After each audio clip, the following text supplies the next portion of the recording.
په خیبر پښتونخوا کې د اعلی پای سرکاري افسرانو احتجاجونه پیل کړي دي او وایي چې په پیښور کې د یو سرکاري افسر AAC په دفتر وکیلانو برید کړي، خو وکیلان دغه تورونه ردوي او وایي چې د پیښور AAC د خپل واک سرغړونه کړې ده او په یو وکیل یې د خپل سرکاري خلکارو په مرسته سره تشدد کړی دی. د پیښور خای کورټ وکیل ایډوکیټ عارف خان وایي چې 2 ورځې وړاندې په پیښور چمکنو کې پټرول ته خلک ولاړو او AAC افتاب راغی او قطار یې مات کړو چې په CCTV ویډیو کې ښکاري چې یو وکیل ورته په قطار کې د ودرېدو وایي چې بیا وروسته پرې په تورو جامو کې سرکاري ترانو تشدد کړی دی.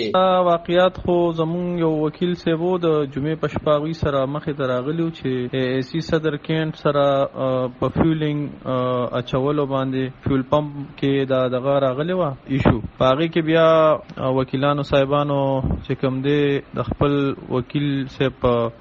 مرسته کې په حق کې چې کوم دی خپل قانوني چارهجویي کړې ده. په دغه لړ کې نن د چارسري د DC په مشرۍ کې سرکاري ملازمینو احتجاج راوستی و او وایي چې دوی ته د تحفظ ورکړی شي. DC سعادت حسین میڈیا ته وایي ساری ایسوسیشن کے نمائندگان اور امپلائیز آئے ہوئے تھے. آپ نے دیکھ لیا PAS کی ایسوسیشن ہے, PMS کی ایسوسیشن ہے, لوکل گورنمنٹ کی ہے, ڈاکٹرز ہیں, اس کے بعد جو ہے جتنی بھی ایسوسیشن ہے. تو آج کا احتجاج جو تھا وہ پیسفل پروٹیسٹ تھا. مقصد یہ ہے کہ ایک ایسا ماحول اس ملک میں بنایا جائے کہ جس میں جو ہے جو سرکاری ملازم ہے چاہے کسی بھی محکمے سے اس کا تعلق کیوں نہ ہو, یہ نہیں ہے کہ صرف ڈسٹرکٹ ایڈمنسٹریشن سے, کسی بھی محکمے سے اس کا تعلق کیوں نہ ہو, اگر وہ ایک سرکاری کام کر رہا ہے تو اس کو سرکاری کام کرنے کے دوران جو ہے وہ ایک تحفظ جو ہے قانونی تحفظ جو اس ملک کا آئین اس کو دیتا ہے تو وہ تحفظ جو ہے وہ ضروری ہے. د چارسري د وکیلانو د اتحادیې ډیسټریکټ بار اسوسییشن ستر سکرټر علمزیب خان ډوکیډ وایي چې د قانون ترمنځ سرکاري افسر خپل یونینونه نشي جوړولی او نه احتجاج کولی شي. ټول نړومبي چې آیا د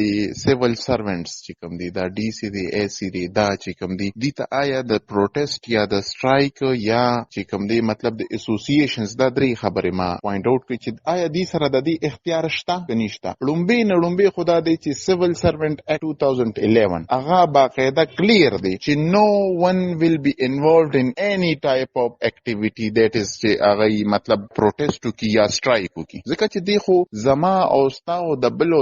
د پټیکسونو باندې د مطلب تنخواه راکنه دی خو یو زمونږ د عوامو د هغې نوکر دی, نو دی چې سټرایک وکړي نو دی به عوامو ته ریلیف سوري. نو دی ټوټل چې کوم پروټیسټ کړی دی ټوټلی انلیګل دی او د دې خلاف موږ نن ریټ پټیشن های کورټ کې جمع کړی دی چې د دوی دا سټرایک کال چې کوم دی دا انلیګل دی, انکانسټیټیوشنل دی. موږ به هم خپل پروټیسټ سبا په فاروق اعظم چوک کې انشاءالله کوو. خو مولس وایي چې د سرکاري افسرانو وکیلانو د احتجاجونو له امله د دوی د ستونزو حل د زړ ښکار کیږي, نو باید چې احتجاجونه نه دی لاس واخلي او قانوني کاروایی دې وکړي شي. علب خان شیرپور دلبر نیوز 400